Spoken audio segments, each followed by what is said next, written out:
নরসিংদীর আব্দুল আল মামুন রাসেল পথ শিশুদের এক নির্ভরতার নাম। ছাত্রজীবন থেকেই পথ শিশুদের নিয়ে কাজ করছেন তিনি। 10 বছর ধরে মেতে আছেন পথ শিশুদের নিয়েই। তার প্রতিষ্ঠিত পথকলির শিশুর সংখ্যা প্রায় 100, তবে 60 থেকে 70 জন শিশু নিয়মিত আসা যাওয়া করে।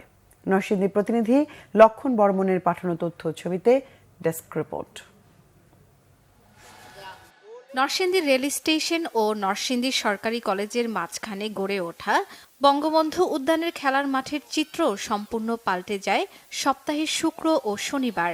সকাল থেকে দল বেঁধে আসতে শুরু করে শহরের পথশিশুরা। এদের কারো বাবা মা নেই, কারো পরিবারের অবস্থা সংকটাপন্ন, কেউ আবার স্টেশনেই রাত কাটায়।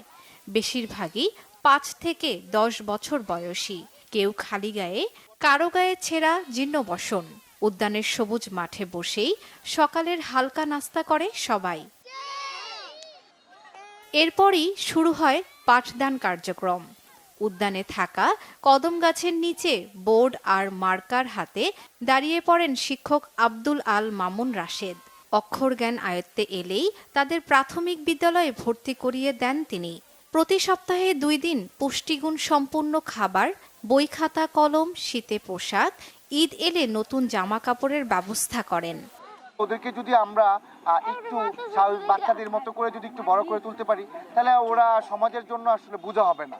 একটা পর্যায়ে ওরা এই সমাজ খরচ কিছু দিতে পারবে, তো অ্যাসেট হবে। সম্পূর্ণ অর্থই আমি আমার ব্যক্তিগত এবং আমার পারিবারিক সেখানে আমি।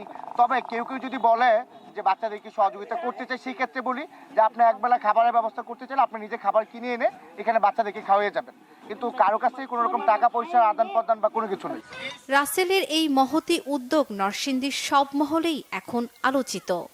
তাদের যে খরচ আছে স্কুলের, সেই খরচটা আমরা বেয়ার করে থাকি। মূলত আলোকিত নরসিংদীর লক্ষ্য এবং উদ্দেশ্য হচ্ছে ছিন্নমূল পথ শিশু এবং বাচ্চাদেরকে নিয়ে কাজ করা। রাসেল কিন্তু ব্যক্তিগতভাবে অনেক অর্থকরীর মালিক নয়, সে নিজের রোজগার করা অর্থ তাদের পিছনে ব্যয় করে যাচ্ছে। আমি মনে করি এটি দেখে যদি আমাদের নরসিংদীতে যারা অর্থবিত্তের মালিক রয়েছেন তারা যদি উৎসাহিত হয়, আগামী দিনে হয়তো সুবিধা বঞ্চিত শিশু এবং পথ শিশু শূন্য কোঠায় চলে আসবে। এদের প্রতি দায়িত্ব নেওয়ার কথা ছিল রাষ্ট্রের।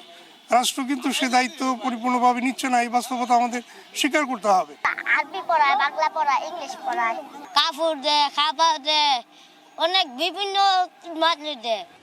সরকার ও সচ্ছল ব্যক্তিদের সহায়তা নিয়ে নিজের কার্যক্রম আরও বড় পরিসরে করার আকাঙ্ক্ষা আছে উদ্যমী এই ব্যাংকারের। Banglavision news desk.